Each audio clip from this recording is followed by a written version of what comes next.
하여튼 시험은 1차 위주로 먼저 해나가시고 1차가 50점, 평균 50점 정도 나오게 되면 그때 2차 공부에 나간다 생각하시면 됩니다. 공시세법 교수님도 워낙 잘 가르쳐주시기 때문에 크게 걱정하실 필요 없으시고요.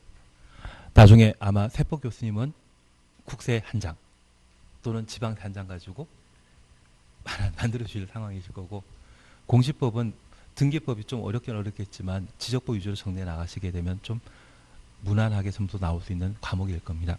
공법은 그냥 듣고 이해하고 대충 찍으면 설마 가라가 나오겠습니까? 이해만 잘 해놓으시면 공법은 좀 시험 출제할 게 뻔히 정해져 있기 때문에 크게 문제는 없으실 겁니다. 그래서 기본적으로 민법을 좀 많이 해놓으시고 학기론도 같이 해 나가시는 게 빨리 합격할 수 있는 방법이 아닌가 싶습니다.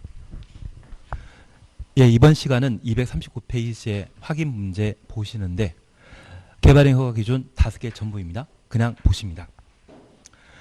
용도 지역별 특성을 고려하여 대통령령이 정하는 개발 행위 규모에 적합할 것, 면적 요건입니다. 그냥 재미로 이해하십니다. 현재 면적과 관련되어 도시 지역과 비도시 지역의 면적 요건을 달리 정해 놓고 있는데 우리 이렇게 잠깐 이해해 놓습니다. 도시지역과 비도시지역에 있어서 10,000 제곱미터 미만, 30,000 제곱미터 미만, 5,000 제곱미터 미만이란 말이 나오는데 이 5자를 거울에 반사시키게 되면 아마 2자로 보일 겁니다. 그래서 도시지역 중에 가장 개발 규모를 적게 해야 될 보전 녹지지역과 비도시지역 중에 가장 소규모로 개발할 자연환경 보전지역은 토지 형질 변경과 관련된 면적이 5,000 미만인 때만 허가 받을 수 있습니다. 그래서 5,000 미만을 거울에 반사하게 되면 숫자 2로 보이고 2가 적용되는 것은 딱 2개의 용도지역만, 보전녹지역과 자연환경 보전지역. 그리고 3만 제곱미터와 관련되어서는 3개이기 때문에 숫자 3입니다. 그래서 도시지역에서는 공업지역은 3만 미만, 관리지역과 농림지역의 경우에는 3만 미만일 때 개발행위 허가 받을 수 있습니다. 그리고 많은 4개 용도지역이 적용되게 되는데 제가 항상 이렇게 쓰는 이유는 사로 보이기 때문에, 그래서 주거지역, 상업지역과 자연녹지지역, 생산녹지지역의 경우에는 10,000 제곱미터 미만일 때 개발행위 허가 받을 수 있습니다. 그래서 우리 2, 3, 4로 각각 구성되었다 생각하시는데 2를 뒤집어 놓으면 5입니다. 5,000 미만은 도시지역에서는 보전녹지지역과 자연환경보전지역의 경우에는 5,000 미만일 때 허가 받을 수 있고 3만 미만은 3개 용도지역입니다. 도시지역에서는 공업지역만, 비도시지역은 관리지역, 농림지역일 때 3만 미만, 그리고 4개 용도지역은 10,000 미만인데 주거지역, 상업지역, 자연녹지지역, 생산녹지지역 4개 용도지역이 10,000 미만일 때 허가 받을 수 있습니다. 지금은 한다 안 한다? 안 합니다. 우리가 기억하실 것은 개발의 허가는 소규모이기 때문에 미만이라는 말 쓰고 이상이라는 말 보게 되면 도시군 계획사업, 큰 사업을 의미한다. 그렇게만 구분해 놓습니다. 그리고 2, 3 묶어 놓습니다. 두 번째와 세 번째 보고 오시면 도시군 관리 계획 및 성장 관리 방안 내용에 어긋나지 아니할 것, 도시군 관리 계획에 부합하라는 이야기입니다. 도시군 계획 사업 시행에 지장 없을 것, 그리고 주변 지역의 토지 이용 실태 한 줄 밑에 주변 환경과 경관과 조화 이룰 것, 그리고 마지막 개발 행위에 따른 기반시설 설치나 그에 필요한 용지 확보 계획이 적절할 것, 기반시설 설치부터 용지까지 가로해 놓으시면 얘가 기환경이 되게 됩니다. 그래서 개발행 허가 기준 요건은 5가지인데 크게 분류하면 3가지입니다. 면적 요건과 도시군 관리 계획에 부합할 것, 기환경, 그렇게만 구분해 놓습니다. 23번에 대해서는 그냥 한번 봐주시면 되는데 우리 2번만 잠깐 보십니다. 경작 위한 경우라도 전답 사이에 지목 변경 후반하는 토지의 형질 변경은 허가 받아야 된다. 전답이란 말 보게 되면 그때는 허가 없이 그냥 할 수 있다. 걔만 눈에 익혀놓습니다. 그래서 그냥 경작 위한 토지 형질 변경은 허가 없이 할 수 있고 전답 사이에 지목 변경 소반하는 경작 위한 토지 형질 변경은 허가 없이 할 수 있다. 걔만 하나 확인해 뒀습니다. 그리고 3번입니다. 개발행 허가에 관한 설명을 옳은 것 찾도록 돼 있는데 1번 잠깐 보십니다. 전답 사이에 지목 변경 소반하는 경작 위한 토지 형질 변경은 개발행 허가 대상 아니다. 1번 맞는 지문이죠. 그리고 바로 3번 그냥 보십니다. 개발행 허가하는 경우 조건 붙일 수 없다. 공법상 없다는 말로 오게 되면 19번 틀린 지문으로 기환경에 대해서는 조건 붙일 수 있죠. 기환경만 조건 붙일 수 있다는 것 확인해 놓습니다. 나머지 필요 없습니다. 그리고 4번 개발행 허가에 관한 설명을 드린 것 찾도록 되어 있습니다. 1번 잠깐 봐주십니다. 도시개발법에 따른 도시개발 사업에 의해 건축물 건축하는 경우 허가 필요로 하지 않는다. 맞다 틀리다. 맞습니다. 우리 도시군 계획 사업에는 시설 사업과 개발 사업, 정비 사업 세 가지가 도시군 계획 사업이거든요. 그 도시개발 사업에 따라 아파트를 건축하건 뭔가 건물 건축하게 되면 이미 도시군 관리 계획으로 결정된 상태이기 때문에 또 허가할 필요 없다. 그 의미입니다. 그래서 액면 그대로 도시군 계획 사업이라고 친절하게 시험 문제 내시는 분도 계시지만 지금처럼 개발 사업, 도시군 계획설 사업, 정비 사업에 따른 건축물 건축 이 말 보게 되면 얘도 도시군 계획 사업에 해당되는 것으로서 따로 허가받을 필요 없습니다. 그래서 1번 지문 패턴을 꼭 한번 확인해 주셔야 됩니다. 2번입니다. 허가권자가 개발행위 허가에 조건 붙이는 경우 신청한 자의 의견 들어야 된다. 맞다 틀리다. 맞습니다. 그래서 개발행 허가와 관련된 절차에는 의견 청취가 3번 있습니다. 조건 붙일 때 신청한 자의 의견 듣도록 되어 있고 도시군 계획사업 부지에 개발사업하게 되면 시행자 의견 들어야 되며 공공시설 기속과 관련되어서는 관리청의 의견 들어야 된다. 주민 의견 청취 없습니다. 그렇게만 구분해 놓습니다. 3번 토속 채취에 대해 개발행 허가받은 자가 개발행위 마치면 준공검사 받아야 된다. 맞습니다. 준공검사 대상 아닌 것은 분할 적치, 토지의 분할과 물건 쌓아놓는 행위 그 두 가지만 준공검사 필요 없죠. 그리고 4번입니다. 지구 단위 계획구로 지정된 지역으로 도시군 관리계획상 특히 필요하다 인정하는 지역에 대해 최장 5년 기간 동안 개발행위 허가 제한할 수 있다. 나는 기지개 기억난다. 한번 개발행위 허가 제한하게 되면 제한기간은 3년. 기지개 계획 수립하는 경우라면 1회 2년 범위 내 기간 연장할 수 있습니다.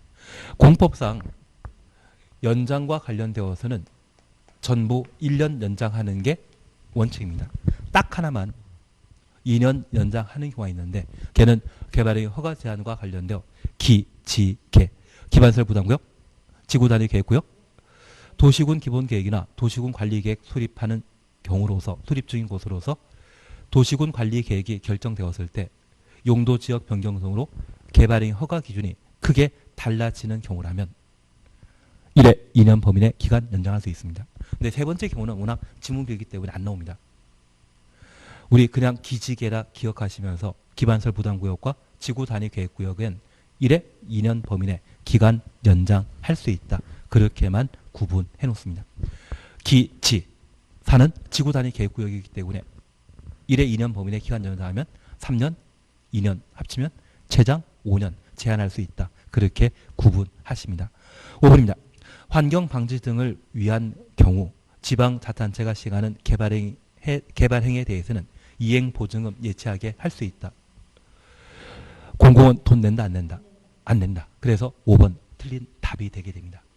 워낙 자주 시험에 내는 패턴이 5번 지문입니다. 공공은 돈 낼 필요 없습니다. 토지 소유자 동의 받을 필요 없고 지급 보증 받을 필요 없다. 그렇게만 기억해 놓습니다. 5번 그냥 한번 보십니다. 대신 우리 4번 잠깐 봐주십니다. 4번 보시게 되면 도시군 관리계획 시행을 위한 도시개발법에 따른 도시개발 사업에 의해 건축물 건축하는 경우 개발행위 허가 받지 않아야 된다. 4번 맞죠? 도시군 계획 사업 대신 개발 사업, 정비 사업 이런 이야기 나온 데에도 허가 없이 할 수 있다는 것 확인해 놓습니다. 그리고 5번, 1번 보시게 되면 토지 분할에 대해 개발이 허가받은 자가 개발이 마치면 관할 행정청에 준공검사 받아야 된다. 분할 적치는 준공검사 받을 필요 없었습니다. 그렇게만 구분해 놓습니다. 6번에 대해서는 그냥 지나십니다. 6번은 그냥 지나십니다. 그리고 7번 앞서 보셨던 문제 패턴이기 때문에 지나가십니다. 그리고 8번 찾으셨죠. 국토의 개미 이용에 관한 법령상 성장관리 방안 수립할 수 있는 지역, 성장관리 방안부터 수립할 수 있는까지 가로 해놓습니다. 성장관리 방안은 수립해야 한다, 수립할 수 있다. 수립할 수 있다. 행정계획 중에 유일하게 임의적 규정 두고 있는 것이 성장관리 방안입니다. 다른 행정계획은 수립해야 한다이지만 성장관리만큼은 수립할 수 있다라는 말 확인해 놓습니다. 그런데 우리 얘가 29회 때 시험에 나왔는데 1번 주거지역, 2번 계획관리지역, 3번 생산관리지역, 4번 농림지역, 5번 자연환경보전지역 4개는 비개발 용도이고 딱 하나만 개발 용도이거든요. 나는 아무 생각 없이 1번 찍을 거죠. 우리말은 앞에 나오는 것은 아무 의미 없습니다. 우리말은 항상 뒤가 중요하지 않습니까? 그래서 주거지역, 계획관리지역, 생산관리지역, 농림지역, 자연환경보전지역 보면 유독 하나 다른 게 있지 않습니까? 나는 못 찍겠다? 만약 막말로 이 주거지역 없고 계획관리지역과 생산관리지역, 농림지역, 자연환경보전지역 이 4개가 나와 있다면 나는 아무 생각 없이 뭐 찍는다? 계획관리지역. 그게 잘 찍는 겁니다. 아무 생각 없이 찍더라도 잘 찍으셔야 됩니다. 그래서 4명은 민간이고 딱 하나만 공공이면 아무 생각 없이 공공 찍으실 거고 4시 공공이고 하나가 민간이면 민간 찍을 거죠. 그렇게 찍는 거라도 잘하시면 점수가 달라지더라고요. 그렇게만 하시면 됩니다. 예, 개발밀도 관리구역은 의미 없습니다. 개발밀도 관리구역은 딱 하나만 기억하십니다. 용적률 최대 50% 강화한다. 그렇게만 기억해 놓습니다. 바로 기반시설 부담구역 함께 반항하십니다. 기반시설 부담구역과 개발밀도 관리구역은 개발행위 연동제에 따른 것으로서 건축물 건축 등의 개발이 이루어지게 되면 인구가 늘어나게 되면 기반시설에 대한 수요도 함께 늘어나게 됩니다.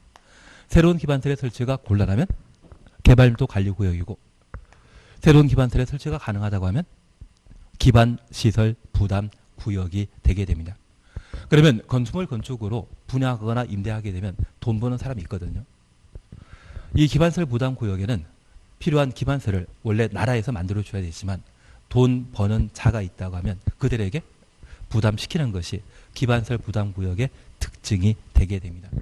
그래서 우리 첫 번째 기억하실 것, 이 기반시설 부담구역은 인구 증가율이나 개발행 허가 건수가 20% 이상 늘어나는 곳은 기반시설 부담구역을 지정하여야 한다. 그래서 이번에 개발 제한 구역이 만약 해제되게 되면 기반시설 부담구역을 지정하여야 한다. 오늘 내려오다 보니까 정부종합청사 앞에 세종 KTX 만들으라고 공무원 노조에서 프랭카드 하나 걸어놨던데요. 조만간 만들어지지 않겠습니까? 어디 만들어진다? 금남면 일대. 그리고 그게 만들어지게 되면 대전 지하철과 연결되게 될 것이고 주변은 땅값 올라갈 텐데 지금 개발 제한 구역이거든요. 그러한 곳이 있다면 기반시설 부담구역 지정하여야 한다. 요즘 매물 안 나와 있죠. 우리는 공부하기 때문에 매물이 나와 있는지 안 나와 있는지 모릅니다. 그런 형태가 바로 기반시설 부담구역 필수적 지정 대상이라는 것 파악해 놓습니다. 그러면 이런 기반시설 부담구역 지정하고자 할 때 이 기반시설 부담구역에는 기반시설 설치하는 게 목적이거든요. 그래서 많이 설치해야 되기 때문에 그 단위 면적은 최소 얼마? 10만 제곱미터 이상 되도록 지정하도록 되어 있습니다. 이러한 기반시설 부담구역 제도 얘는 도시군 관리계획과 관계된 사항이다. 개발행위 허가와 관계된 사항이다. 국토계획법은 개발, 정비, 보전, 집행에 관한 법률로서 규모 크면 도시군관리계획으로, 규모 작으면 개발행위 허가받아 하도록 되어 있습니다. 여기 기반설 부담구역은 개발행위 허가와 관계된 사항으로 관할 관청은 누구이다? 허가권자, 특방시군입니다. 그래서 국토계획법에는 도시군 관리계획과 관계된 입안권자, 결정권자, 개발행위 허가와 관계된 허가권자, 딱 세 사람이 관할 관청입니다.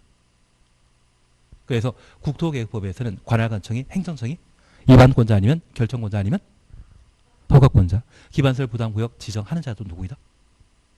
허가권자가 되게 됩니다. 그래서 국토교통부 장관이나 도지사는 기반설 부담구역의 지정권자이다 아니다. 개발행위 허가와 관계된 사항이기 때문에 국토는 관할 관청이 아니다. 그렇게 잡아내시는 게 필요합니다. 그러면 이런 기반설 부담구역 지정하는 때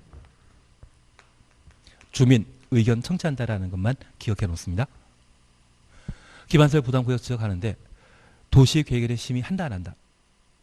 느낌상 한다라고 해주십시오. 행정처분에 대해서는 특광시군은 정치가이시 도시계획 전문가 아니거든요. 그래서 중요한 행정처분에 대해서는 도시계획위원회 심의 절차를 당연히 거치는 것으로 파악해 놓습니다. 그러면 이런 방법으로 기반설 부담구역 지정하게 되면 저 기반설 부담구역에는 새로 설치할 기반설 필요하거든요. 그래서 이 기반설 부담구역에 어떤 기반시설 설치할 것인지 기반설 설치 계획을 수립하도록 되어 있습니다. 하나 이해하실 것이 있습니다. 기반설 부담 계획은 기반설 부담구역에 기반설 시계획이 수립되면 설치할 기반설의 종류가 정해지거든요. 배치 규모가 정해지게 되면 그것 설치하는데 돈이 1억 드는지 2억 드는지 그 비용을 산정하기 위해 수립하는 계획이 기반설 부담 계획이고 설치 계획과 별개입니다.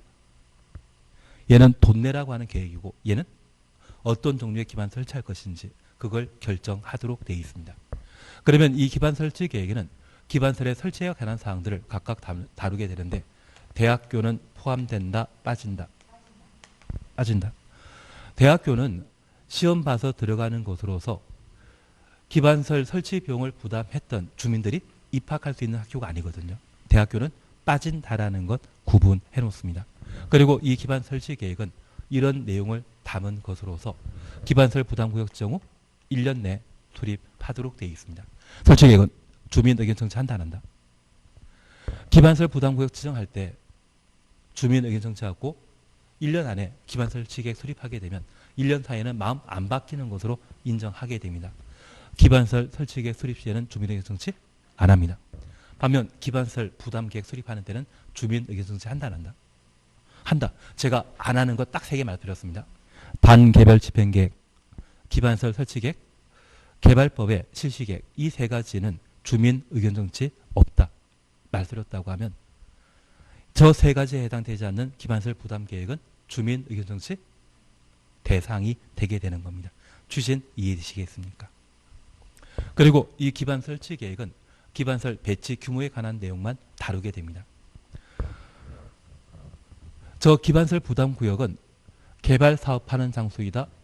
비개발 사업 장소이다. 기반설 설치하는 개발 용지이거든요. 그러면 이 기반설 부담 구역을 지구 단위 계획 구역으로 지정할 수 있고 지구 단위 계획 구역이 지정되게 되면 3년 내 지구 단위 계획을 수립해야 되는데 저 지구 단위 계획에는 기반설의 배치 규모 외 건축 제한과 건폐율 용적률 높이 제한을 각각 다루게 됩니다. 그래서 만약 지구 단위 계획이 먼저 만들어지게 되면 저 지구 단위 계획으로 기반설 설치 계획을 수립한 것으로 본다. 내용 5개 담은 것으로 내용 하나 포함하게 되는 계획을 대체하는 것, 의지하는 것은 충분히 가능합니다. 그 반대는 된다, 안 된다? 안 됩니다. 취지 이해하시겠습니까? 우리가 지구 단위 계획구역은 개발사업 용지로서 개발사업 이루어지는 곳은 어디건 도시지역에서는 지구 단위 계획구역 지정할 수 있고 비도시지역은 지정 가능한 용도 지역은 딱 하나. 계획관리지역. 용도지구는 딱 하나. 개발진흥지구만 비도시지역에는 지구 단위 계획구역 지정할 수 있는데 여기에 기반시설 부담구역은 도시지역입니다. 도시지역이기 때문에 충분히 지구 단위 계획구역 지정될 수 있고 그에 따라 지구 단위 계획이 수립되면 기반시설 설치 계획을 수립하는 것으로 본다. 의제한다라는 것 확인해 놓습니다. 1년에 수립하지 않으면 1년 되는 다음날 기반시설 부담구역 지정은 해제된 것으로 본다. 그러면 이 기반시설 설치 계획이 수립되어 설치할 기반시설이 확정되게 되면 돈 내야 되거든요. 그 돈으로 설치하게 됩니다. 이 기반시설 설치 부담금의 대상은 연면적 200제곱미터 초과하는 건축물을 신축하거나 증축하는 때 기반시설 설치 비용에 부과 대상이 된다는 것 확인해 놓습니다. 이러한 부과 절차와 관련되어서는 이러한 건물 건축 허가 받은 날부터 2개월 내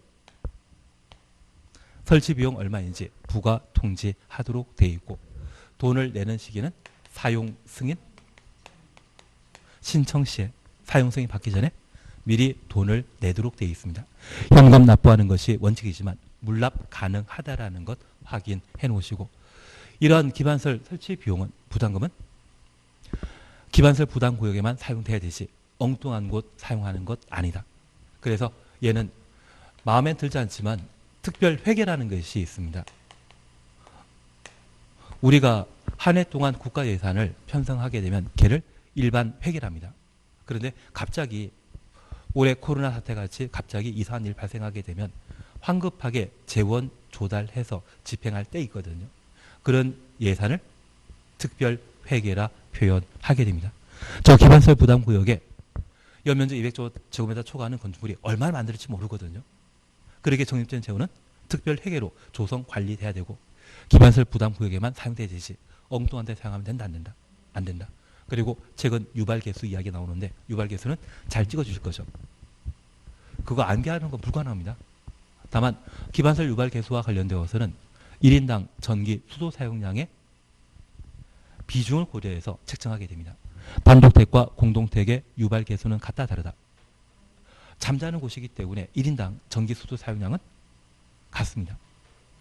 그리고 학교와 종합병원의 경우는 유발개수 같다 다르다. 종합병원은 환자가 24시간 입원해 있는 것으로서 많은 전기 수도 사용량이 발생하겠지만 학교는 요즘 야자 없거든요. 전기 수도 사용량이 병원과 비교하게 되면 현저히 낮게 책정되게 됩니다. 뭐 유발개수를 다 외운다는 것은 불가능하기 때문에 그것은 비교 정도로만 아니면 찍기라도 잘하시면 됩니다. 우리는 잘 찍을 수 있습니다. 찍으면 정답이던데. 예, 그렇게만 이해하고 지나가십니다. 바로 요즘 계속 시험 나오는 것이 이쪽이거든요. 287페이지에 기반시설 부담구역 사시였죠.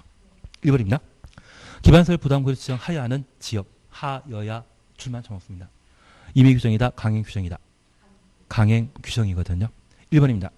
법령 개정으로 행위 제한이 완화되거나 해제되는 지역 완화 해제 이 말 보게 되면 지정하여야 한다. 2번 3번에 대해서는 그냥 건너뛰시고 4번 5번 찾으셨죠. 기반시설 설치가 필요하다 인정하는 지역으로서 해당 지역의 전년도 개발행위 허가 건수가 전전년도 개발행위 허가 건수보다 20% 이상 증가한 지역.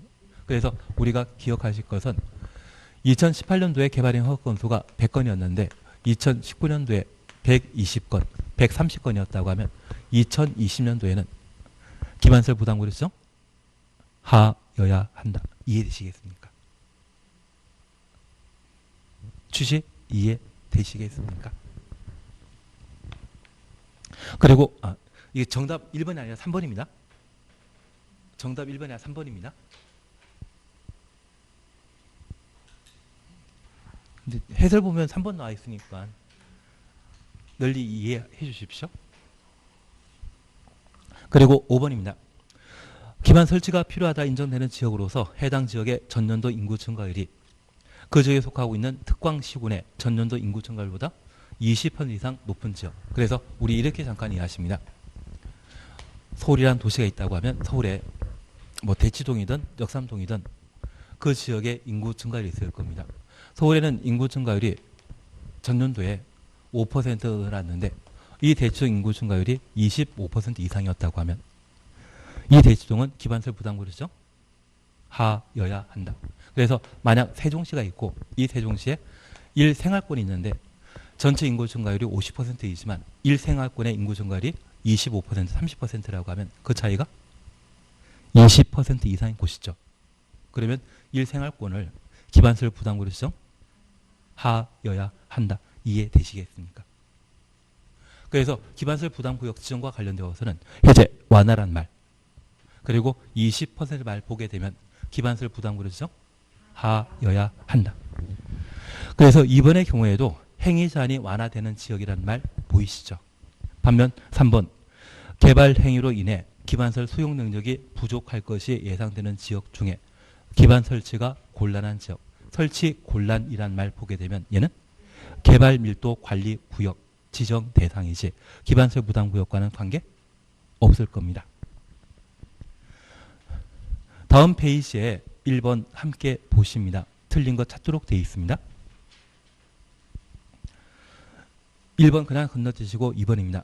개발밀도 관리구역에서는 당해 용도 지역에 적용되는 용적률 최대한도의 50%에서 용적률 강화 적용한다.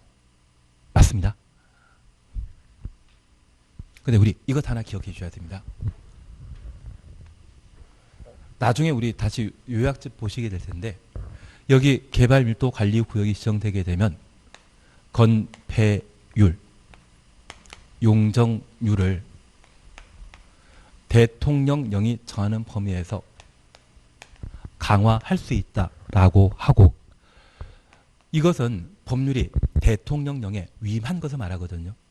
그러면 대통령령에서는 건폐율에 관한 규정 없이 용적률에 대해서만 50% 강화할 수 있다. 이 말이 나옵니다. 그래서 만약 시험에 개발밀도 관리구역에는 건폐율을 대통령령이 정하는 바에 따라 강화할 수 있다. 이 말 보면 맞습니다. 건폐율 또는 용적률을 강화할 수 있다. 대통령이 정하는 바에 따라 강화할 수 있다라고 되어 있는데 그 중에 건폐율을 강화할 수 있다. 이 말을 보면 맞습니다. 대신 이 건폐율 뒤에 50% 강화한다. 이 말 나오면 틀립니다. 50%는 어디만? 용적률과 관련되었으만. 그래서 우리 위임에 관한 규정을 이해해 주시는데 내가 만약 자제분이나 조카에게 돈 1,000원 주면서 이 돈 가지고 오뎅이나 떡볶이 사 먹으라고 하면 이 둘 중에 하나 사 먹는 것은 괜찮은데 이거 말고 다른 데 사용하는 것은 위임 범위를 위반했기 때문에 그 자체가 위법 행위가 되게 됩니다. 그러면 우리가 잠깐 이해하실 것은 지금 구체적인 수치와 관련되어서는 어디에만? 용적률에만 적용되는 것이지 건폐율을 50% 강화할 수 있다. 이 말 보면 틀린 주문으로. 그래서 두 가지를 기억해 주셔야 됩니다. 개발밀도 관리구역은 용적률 50% 강화할 수 있다. 맞습니다. 대신 개발밀도 관리구역에는 건폐율을 대통령령이 정하는 바에 따라 강화할 수 있다. 맞고 숫자 안 나오면 맞습니다. 용적률을 대통령령이 정하는 바에 따라 강화할 수 있다. 이 말 보면 그것도 맞습니다. 대신 숫자 나왔을 때는 뭐만? 용적률에 대해서만 강화시킨다. 그게 출제 패턴이기 때문에 꼭 한번 익혀 주십니다. 얘는 시행령까지 고려해서 지문 구성한 것인데 이거 말고 건폐율 대통령령이 정하는 바에 따라 강화할 수 있다. 이 말도 맞는 겁니다. 그렇게만 좀 구분해 놓습니다. 3번에 대해서는 이미 한번 보셨던 이야기고 4번 찾았습니다. 기반설 설치 비용은 현금 등으로 납부하여야 하며 부가 대상 토지 이와 비슷한 토지로 물납 납부할 수 없다. 공법상 없다란 말 나오게 되면 의라합은 틀린 지문으로.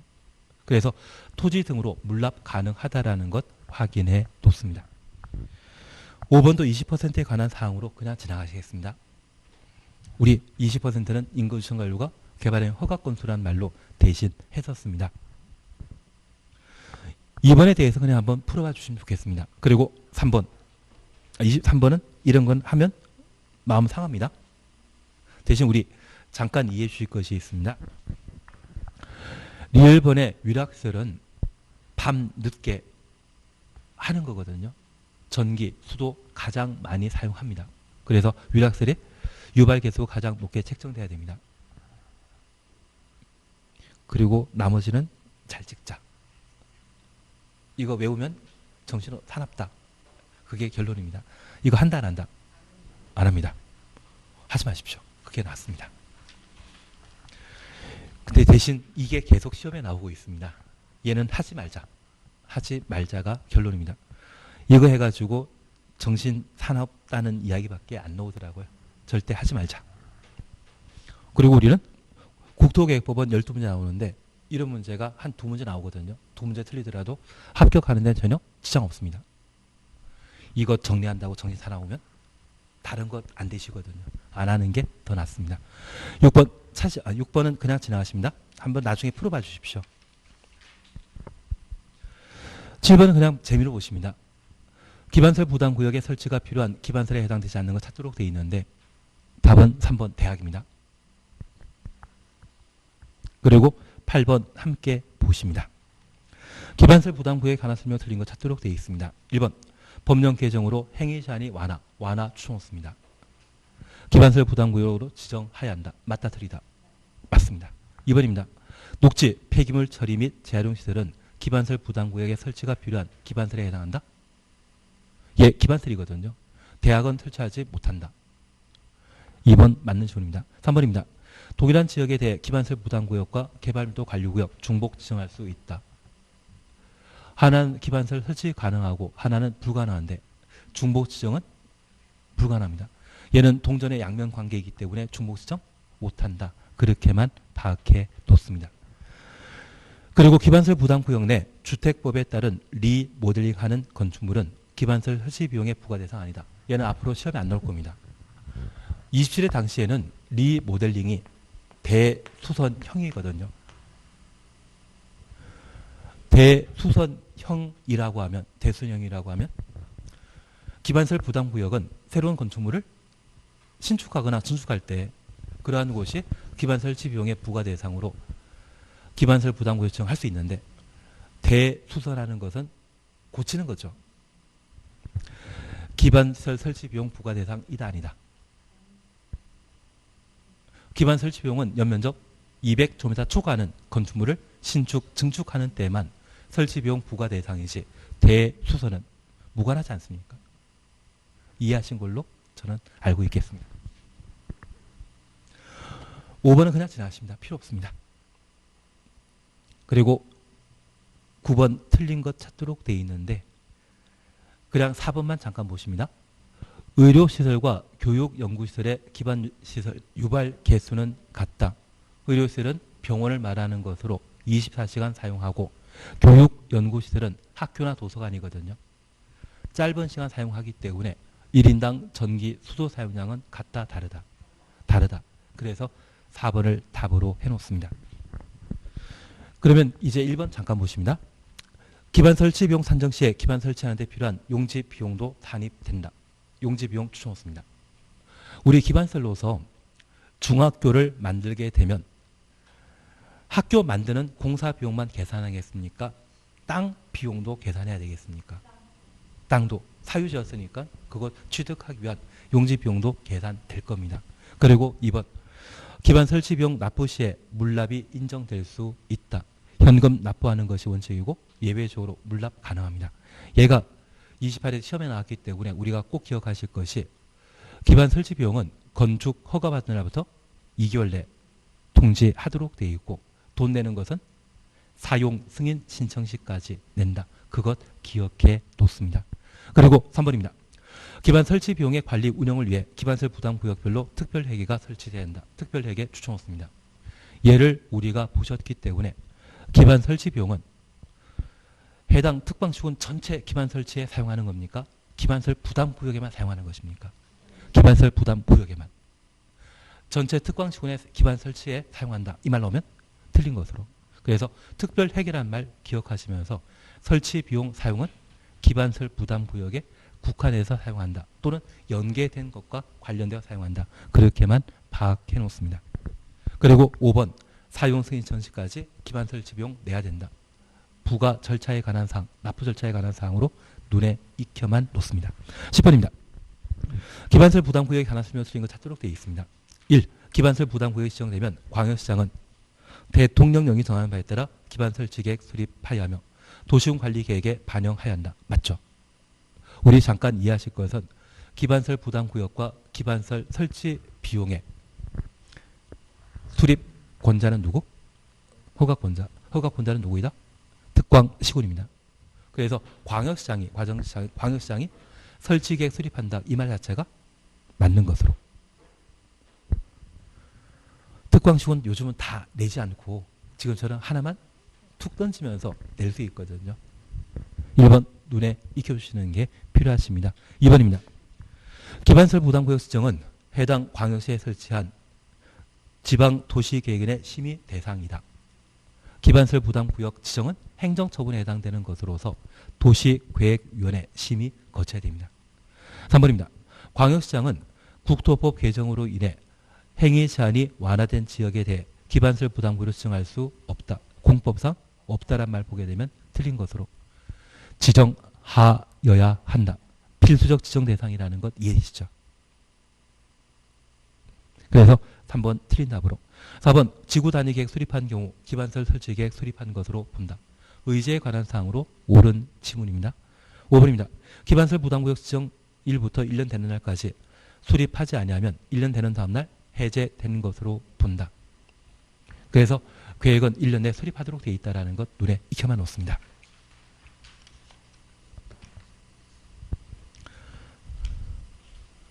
(11번은) 주민 의견 들어야 하는 경우로 명시되어 있지 않은 것 찾도록 되어 있는데 개발밀도 관리구역 지정 시에는 나는 찬성한다 반대한다. 주민 의견 정치 따로 할 필요 없죠. 그래서 답을 5번으로 해놓습니다. 그리고 청문 대상은 제끼시고 1번은 제끼시고 그리고 벌칙 안 하고 청문이나 벌칙은 한 10년에 한 번 나오는데 이런 거는 틀려주는 게 예의십니다. 왜 이런 문제 만들었겠습니까? 제발 틀리라고. 예, 그렇게 한번 봐주시는 걸로 하고 바로 농지법을 넘어가십니다.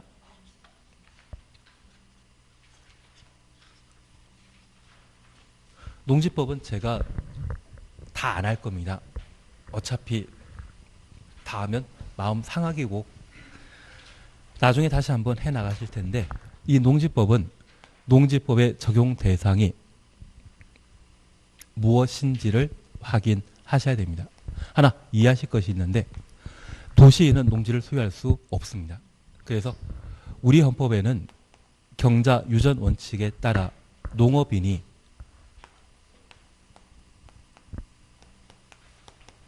농업 경영하는 때 농지를 소유할 수 있습니다. 그래서 첫 번째 농업인 여부에 관한 사항 파악해 주는 게 필요하고 농업 경영이 무엇인지 여기 농업 경영과 관련되어서는 농업인이 스스로 농사 짓는 것을 자경이라 표현하게 됩니다. 이 자경을 원칙으로 하고 위탁 경영이나 임대차청은 법으로 허용하지 않습니다. 다만 예외적으로 위탁 경영하는 것도 농업 경영에 포함시키게 됩니다. 그리고 농지 여부에 관한 사항들을 물어보는데 작년에 시험에 농지에 관한 시험 문제를 냈습니다. 그리고 농업 경영과 관련된 내용을 시험에 냈기 때문에 올해는 농업인을 그래서 농업인에 관한 사항을 기본적으로 정리해 주시는 게 올해 목표로 삼아 주십니다. 그리고 두 번째 봐주실 것은 이 농지법의 구성은 농지의 소유에 관한 사항. 우리가 중개사법이나 또는 공시법 공부하시면서 농지의 소유권을 취득하기 위해서는 농지 즉 자격 증명이라는 것을 발급받은 때 소유권 이전 등기할 수 있다. 그런 것들을 공부했을 겁니다. 그래서 소유에 관한 사항들을 한번 살펴주시고 그리고 농지 소유 상한제에 관한 사항 그리고 농지 소유 규정을 위반하게 되었다고 하면 농지 처분 대상이 되거든요.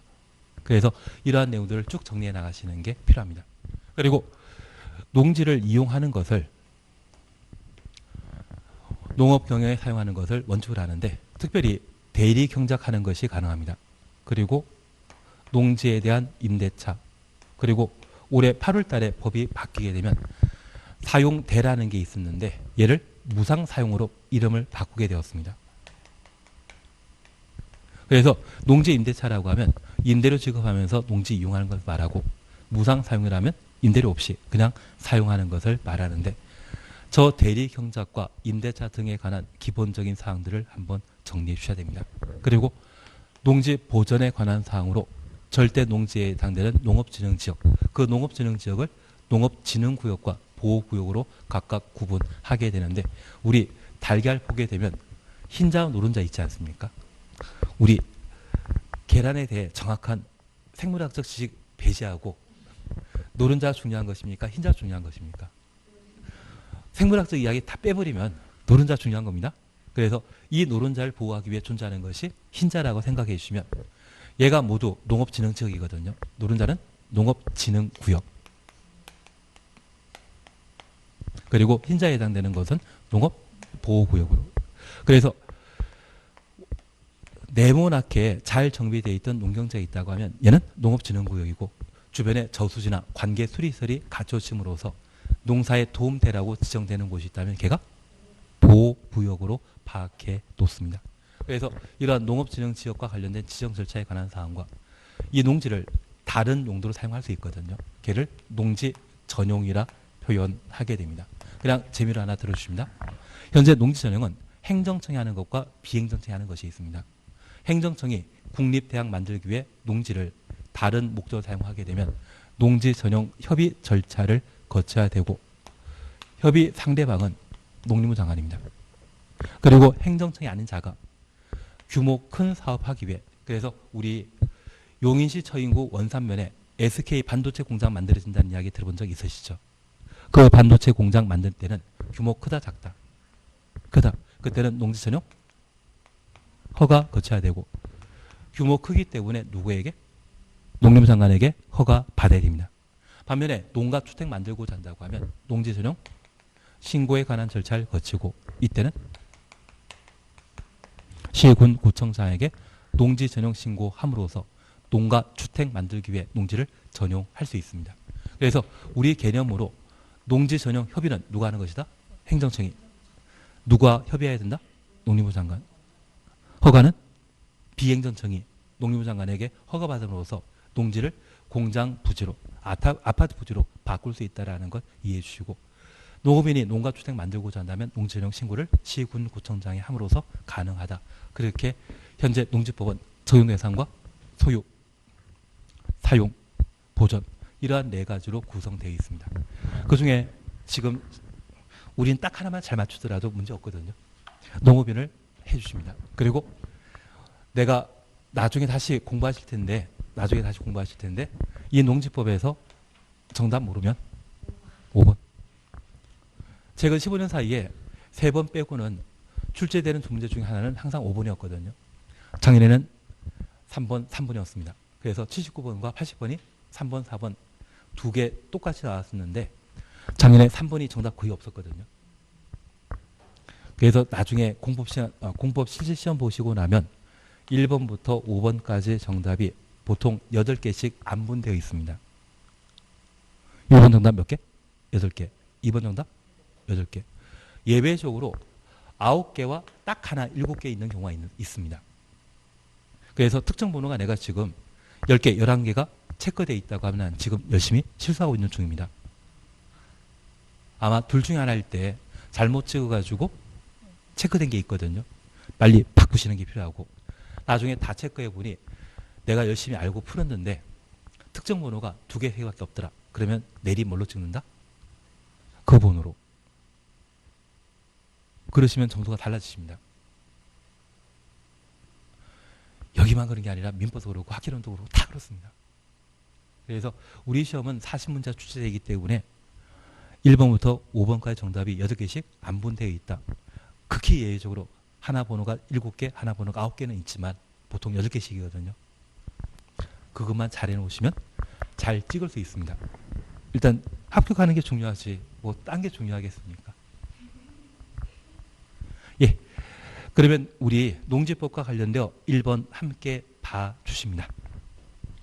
농지법령상 농업에 종사하는 개인으로서 농업인에 해당되지 않는 것 찾도록 되어 있습니다. 1. 예, 해설 보십니다. 해설 보십니다. 아니, 해설도? 해설 더 잘 나온 것 같습니다. 옆에 보시게 되면 해설에 농업인 범위 찾으셨죠? 동그라미 기억입니다. 477페이지. 예, 477페이지. 477. 너무 많이 갔죠? 근데 국토개법하고 농지법 좀 해놓는 게 나중에 찍더라도 뭔가 알고 찍어야지 아예 생판 모르고 찍으면 더 안 되거든요. 그래서 여기만 잠깐 얘만 보고 좀 쉬었다 하실 겁니다. 우선 해설 보시게 되면 기억 차시였죠. 1000제곱미터 이상의 농재, 농작물, 다른 생물을 경작 또는 재배하거나 1년 중에 90일 이상 농업에 종사하는 자 확인되시겠습니까? 그러면 하나 이해하실 것이 있습니다. 농업인이 농지를 취득하게 되면 농지 원부라는 게 만들어지고 이 농지원부에 등재된 때만 농업인으로 인정받을 수 있습니다. 그래서 이 농지원부의 작성 대상은 면적 1000제곱미터 이상. 그래서 우리 흔히 한 평이 3.3제곱미터이죠. 그래서 330평 이상의 농지를 취득하게 되면 소유하고 있는 자라면 농지원부의 작성 대상이 되게 됩니다. 그래서 1000제곱미터 이상. 그리고 온실 등을 만들었다고 하면 그때는 330m 이상의 농지를 소유한 자라면 이분은 무엇 대상이다? 농지원부 작성 대상이 되게 됩니다. 그래서 니은번에 농지에 330m 이상의 고정식 온실 등을 시설 설치하여 농작물 또는 다른 생물을 경작 재배하는 자는 누구이다? 농업인이라는 것 확인하십니다. 근데 우리는 처음부터 돈이 많아 이런 농지를 소유한 분도 계시지만 내가 농업에 종사해서 돈 벌어서 농지 살 수도 있지 않습니까? 그래서 이런 땅은 없지만 농업에 종사하는 기간이 1년 중에 90일 이상인 자라면 농업인으로 인정받게 됩니다. 하나 이해하실 것이 있습니다. 우리가 배추나 그런 야채 심게 되면 수확하고자 한다면 보통 3개월 지나면 수확할 수 있거든요. 그래서 내가 농지를 가지고 있지 않지만 농업에 종사한 기간이 얼마? 90일 이상이라고 하면 이분도 농업인이 된다라는 것 확인해 놓습니다. 그래서 시설 농지를 가지고 있다면 330, 시설 아닌 곳이라고 하면 1000제곱미터 이상의 농지를 소유하거나 농업에 종사한 기간이 1년 중 90일 이상, 90일은 3개월입니다. 3개월이면 채소에 대한 수확 가능하기 때문에 그러한 분도 농업인이 되는 것으로 파악해 놓습니다. 그리고 디귿입니다. 대가축은 소, 말을 말합니다. 2마리. 중가축은 돼지입니다. 소가축은 토끼를 말하는데 100마리. 가급률이라고 하면 닭이나 오리를 말합니다. 1000마리. 그리고 꿀벌 10군 이상을 사육한 자. 이들이 농업인입니다. 하나 이해하실 것이 있습니다. 우리 농지법은 1962년도에 제정되었는데 그 당시에 돼지 10마리가 소 2마리와 가격 같았거든요. 그래서 중가축은 돼지를 말하고 대가축인 소를 말합니다.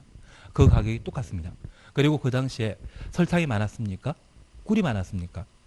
둘 다 귀했는데요. 그래서 양복하는 분이 계시다고 하면 그 벌통, 여왕벌 10마리 있는 벌통 10개 있으면 걔가 소 2마리 가격과 같았습니다. 그래서 대가축 2마리와 돼지 10마리는 가격 같고 꿀벌 10군과 돼지 10마리는 가격이 같다. 토끼는 100마리, 가급률은 1000마리 있어야만 가격이 같습니다. 그래서 지금 2, 10, 100, 1000, 10은 가격 기준으로 1962년도에 가격 기준으로 정해 놓은 것입니다. 추신 이해하시겠습니까? 그리고 두 번째 우리 이해하실 것이 있습니다. 내가 이런 소 2마리 없지만 축산업에 종사한 기간이 120일 이상이라면 농업인으로 인정하게 되는데 우리 삼겹살 먹는 날이 언제입니까? 3월 3일 날. 그런데 우리 하나 이해하실 것이 있습니다. 새끼 돼지 보기 위해서는 축산업에 종사했을 때 333 필요하다고 합니다. 돼지를 3개월 이상 키우고 3주 이상 키우고 3일 키우면 이게 새끼 돼지의 가임 기간이거든요. 그러면 3개월이라고 하면 대충 90하루에서 92일이 될 것이고 3주라고 하면 20일이고 3일 더하게 되면 아마 115일, 116일이거든요. 그거 대충 넉넉하게 계산하는 것이 축산업에 종사한 기간이 얼마? 120일 이상인 자라고 하면 그분들은 농업인으로 인정하게 됩니다. 그러면 우리 1962년도에는 소가 많았다? 나는 그 당시에 태어나지 않았기 때문에 모른다. 그게 정답이지만 그 당시에 소 거의 없었습니다. 소 거의 없었습니다. 그래서 기껏 한다고 하면 새끼돼지 키워가지고 돈 버는 일이 대부분이었다 보니 그 돼지의 가임 기간을 고려해서 축산업에 종사한 기간이 얼마? 120일. 90일은 채소를 수확하는 기간을 고려해서 90일 정해놓은 것이고 새끼돼지 키우는 것을 고려해서 120일 축산업에 종사했다고 하면 그분은 농업인으로 인정하게 됩니다. 취지는 조금 이해하시겠습니까? 이해만 하시면 됩니다. 그리고 농업경영, 우리 농업경영 추천했습니다. 농업경영을 통한 농산물의 연간 판매액이 120만 원 이상인 자. 그러면 우리 서울에 거주하시다 보면 가락시장에서 농산물 사다가 한 달에 10만 원씩 팔면 그게 판매액이 120이거든요. 그건 농업인 아닙니다. 여기 농업경영은 뭐한 다 지워버렸지만 작용하거나 위탁경영하게 되었을 때 그때 수확한 농산물이 농업경영으로 생산한 농산물이거든요. 1년에 120만 원 팔면 한 달에 10만 원 팔면 그분을 뭐란다? 농업인으로. 그래서 우리 서울대 자녀분 입학시키기 위해서는 내가 농업인 돼야 되죠. 한 10년 전에 이 법이 개정되면서 가락시장에서 농산물 사다가 농업인으로 등재하신 분이 계시거든요. 그러면 농업경영하기 위해서는 어떤 비료 사용했는지 그걸 일일이 조사하도록 되어 있습니다. 나중에 입학하고 취소당하시던데요. 그래서 지금 연간 판매액이 120만 원이라는 것은 앞에 뭐가 붙어야 된다? 농업경영. 여기에는 임대차 포함된다 빠진다. 작용하거나 위탁경영. 작용하거나 위탁경영 하는 때에만 그렇게 얻어진 농산물 연간 120만 원 판매했을 때 농업인이 된다. 그것을 구분해 놓습니다. 그러면 예를 토대로 1번 보십니다. 1년 중 150일 축산업에 종사한 자. 축산업은 333이었습니다. 그래서 1번 충분히 농업인입니다. 2번입니다.